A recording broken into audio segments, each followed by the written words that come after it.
പിന്നെ അന്നൊക്കെ നല്ല കൂട്ടുകാര് അന്ന് നടക്കാനും കൂടെ നടക്കാനും ഒക്കെ ഉണ്ട്. പിന്നെ അന്നൊന്നും ഈ പെൺകുട്ടികൾക്ക് പേടിയൊന്നുമില്ല. കാരണം നമ്മളെ നാട്ടിൽ അങ്ങനെ പെൺകുട്ടികൾ രാത്രി നടന്നാലോ പീഡന കേസൊന്നും ഇല്ലല്ലോ അന്ന്. അന്നൊക്കെ എന്ന് പറഞ്ഞാൽ ഒരു ഗ്രാമമാണ്. ആ ഗ്രാമത്തില് എല്ലാവരുടെ മക്കളും എല്ലാവർക്കും പ്രിയപ്പെട്ടവരാണ്.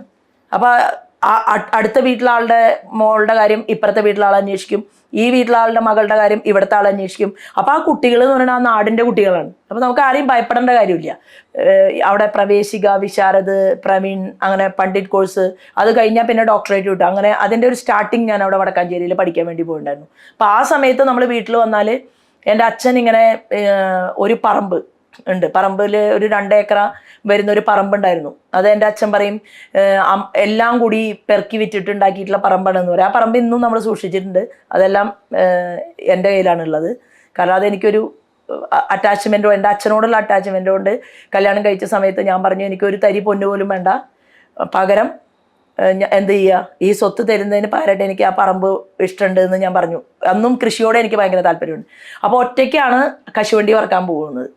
അപ്പോൾ ഒരു 19 വയസ്സുള്ള ഒരു പെൺകുട്ടി ഒറ്റയ്ക്ക് 4 കിലോമീറ്റർ നടന്ന് പറമ്പിൽ പോയി മുഴുവൻ കശുവണ്ടിയും പറക്കിയിട്ട് തിരിച്ചു വരണം. അപ്പോൾ അതൊക്കെ നമുക്ക് ചെയ്യുമ്പോൾ ചെയ്തത് അന്നൊക്കെ എനിക്ക് തോന്നും അമ്മ എന്താ ഇങ്ങനെ എന്നെ ഒറ്റയ്ക്ക് പറഞ്ഞേക്കണം, എന്നെ എന്തിനാ കഷ്ടപ്പെടുത്തുന്നതെന്നൊക്കെ തോന്നുമ്പോൾ എൻ്റെ ചേച്ചിമാർ പറയും ശോഭയാണ് വീട്ടിലെ ഏറ്റവും കുറച്ച് പണിയെടുത്ത ആള്, ഞങ്ങളാണ് കൂടുതൽ പണിയെടുത്തിട്ടുള്ളതെന്ന് എൻ്റെ മൂത്ത ചേച്ചിമാരൊക്കെ പറയും. അപ്പോൾ അതിനർത്ഥം എന്താണ്, അവരെന്നേക്കാളും കൂടുതൽ കഷ്ടപ്പെട്ടു എന്നല്ലേ. അപ്പോൾ അത്രയും ഓരോരുത്തരും കഠിനമായിട്ടുള്ള പ്രയത്നം ചെയ്തിട്ടുള്ള ഒരു കുടുംബത്തിൽ നിന്നാണ് നമ്മൾ നടന്ന് പണിയെടുത്ത് പൊതുപ്രവർത്തന രംഗത്ത് വന്ന് ഇങ്ങനെ എത്തിപ്പെട്ടത്. അപ്പോൾ അതിൽ തീർച്ചയായിട്ടും വളരെ സന്തോഷമുണ്ട്. ഇപ്പം ചിന്തിക്കും ഒരു ആൺകുട്ടി പോകുന്നത് പോലെ തന്നെ റോഡിലിറങ്ങാനും നടക്കാനും ഒക്കെ ഉള്ള സ്വാതന്ത്ര്യം എനിക്ക് എൻ്റെ അമ്മ തന്നിട്ടുണ്ടായിരുന്നു. കാരണം എൻ്റെ അച്ഛൻ എപ്പോഴും പറയും, അച്ഛൻ ഞാൻ 8ാം ക്ലാസ്സിൽ പഠിക്കുന്ന സമയത്താണ് മരിച്ചത്. അച്ഛൻ ക്യാൻസർ രോഗബാധിതനായിരുന്നു, അങ്ങനെയാണ് മരണപ്പെടുന്നത്.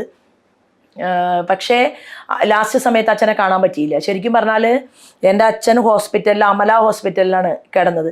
പക്ഷെ അന്നൊന്നും എനിക്ക് 8ാം ക്ലാസ്സിൽ പഠിക്കുന്ന കുട്ടിക്ക് ഈ അമല ഹോസ്പിറ്റൽ എവിടെയാണെന്ന് അറിയില്ല. തൃശ്ശൂർ ജില്ലയിൽ ടൗണിനോട് കുറച്ച് അകലെയാണ്. അപ്പം ഞങ്ങളാണെങ്കിൽ വടക്കാഞ്ചേരിയാണ്. അപ്പോൾ വടക്കാഞ്ചേരിയിൽ നിന്ന് അമല ഹോസ്പിറ്റലിലേക്കുള്ള ദൂരം എന്ന് പറയുന്നത് കുട്ടിയായിട്ടുള്ള എന്നെ സംബന്ധിച്ചത് വലിയ ദൂരമാണ്. 2 ബസ് മാറി കയറിയിട്ട് വേണം അവിടെ എത്തണമെങ്കിൽ. അപ്പം അച്ഛൻ മരിക്കുന്നതിന് മുൻപ് എനിക്ക് കാണാൻ പറ്റാതിരുന്നത് ബസ് കയറി പോകാൻ പൈസ കൊടുക്കാനില്ലാത്തതുകൊണ്ടാണ്.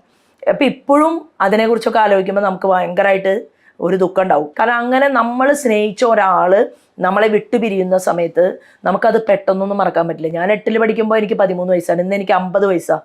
ഈ 8ാം തീയതിയാണ് എൻ്റെ പിറന്നാൾ എന്ന് പറഞ്ഞാൽ ഈ മാസം.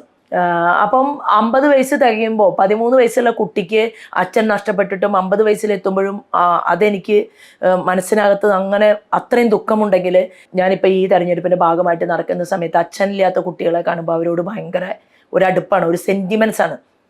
എന്താ വെച്ചാൽ അവർക്ക് ആരുമില്ലല്ലോ. അപ്പോൾ അവർക്ക് ആരുമില്ലെങ്കിൽ അവർക്ക് തണലാവാൻ എനിക്ക് പറ്റുമോ എന്നുള്ളത് എല്ലാ തെരഞ്ഞെടുപ്പുകളിലും എനിക്ക് അങ്ങനെ ഒരു അച്ഛനില്ലാത്ത കുട്ടികളോട് ഒരു കൂടുതൽ അറ്റാച്ച്മെൻറ്റ് അതൊക്കെ എനിക്ക് ഉണ്ടായിട്ടുണ്ട്. അതുകൊണ്ടാണ് ഞാനൊരു 10-42 കുട്ടികളെ പഠിക്കാൻ വേണ്ടിയിട്ട് ഞാൻ ദത്തെടുത്തിട്ടുണ്ട്. അപ്പോൾ എൻ്റെ മക്കളെപ്പോഴും പറയും അമ്മയ്ക്ക് ഇപ്പം എന്താണ്, ഞങ്ങൾ അമ്മേനെ സ്നേഹിച്ചില്ലെങ്കിലും, അതായത് ഒരു പൊസസീവ്നെസ് ആണ് കുട്ടികൾക്ക്.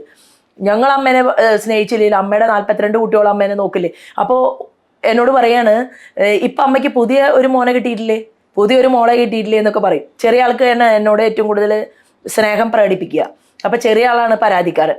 അപ്പോൾ ഒരു അമ്മയ്ക്ക് ഇത്രയും, പക്ഷേ ഇപ്പോൾ ഒരു 3 വർഷമായിട്ട് അയാൾ പാഠം മാറി. ഇപ്പോൾ ഏറ്റവും കൂടുതൽ എൻ്റെ അമ്മയാണ് എന്നെ സഹായിച്ചിട്ടുള്ളത്. കാരണം കല്യാണം കഴിഞ്ഞിട്ടും എൻ്റെ കുട്ടികളെ നോക്കാനായിട്ട് അമ്മ വളരെയേറെ സഹായിച്ചിട്ടുണ്ട്. അപ്പോൾ അമ്മയ്ക്ക് ശരിക്കും വയസ്സായിട്ടും ഈ കുട്ടികളുടെ കാര്യത്തിൽ നിന്നിട്ടുണ്ട്. എനിക്ക് ഇപ്പോൾ ഉള്ള ഒരു ദുഃഖം എന്താ വെച്ചാൽ എൻ്റെ 2 മക്കൾ.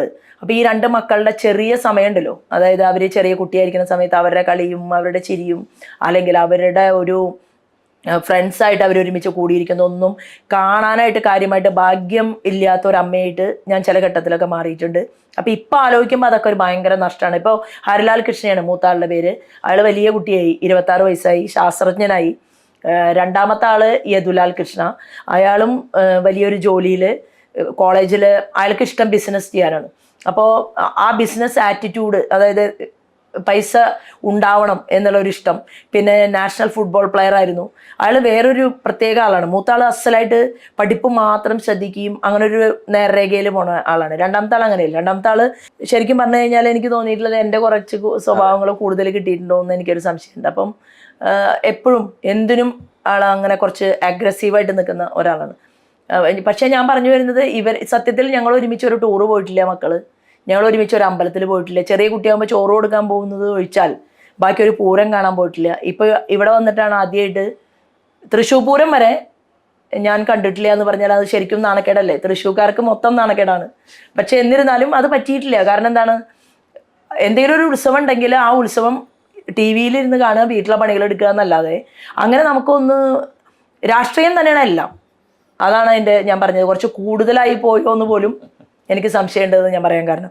അപ്പം ഇങ്ങനെ ഇപ്പം ഞാൻ കുറച്ചന്ന് വയസ്സായില്ലേ, അപ്പോൾ വയസ്സാകുമ്പോൾ ഇനി നാളെ നമുക്ക് കുറേ കൂടി പോകുന്ന സമയത്ത് ഇതെല്ലാം ഒന്നും ചെയ്യാൻ പറ്റിയില്ലോ എന്നുള്ള തോന്നൽ വന്നാലോ.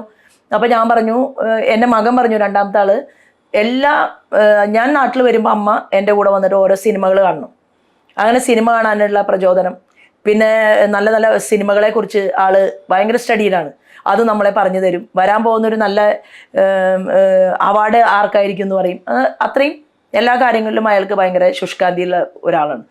അപ്പം ചുരുക്കി പറഞ്ഞാൽ അവരുടെ ആ ചെറിയ സമയത്ത് ഉണ്ടായിരുന്ന അവരുടെ കളിയോ ചിരിയോ അല്ലെങ്കിൽ അവരെ കുളിപ്പിക്കലോ അതിനുള്ള ഒരമ്മ എന്നുള്ള നിലയ്ക്ക് അത് കുറച്ച് ഇതുണ്ട്. അപ്പം എന്നാലും അതുകൊണ്ട് ഈ ചെറിയ കുട്ടികളെ കയ്യിൽ കിട്ടുമ്പോൾ എൻ്റെ കൂടെയുള്ളവരെല്ലാം പറയും, കുട്ടീനെടുത്ത് നിൽക്കുന്ന ഫോട്ടോ ആണ് എനിക്ക് ഏറ്റവും വൃത്തി എന്ന് പറയും.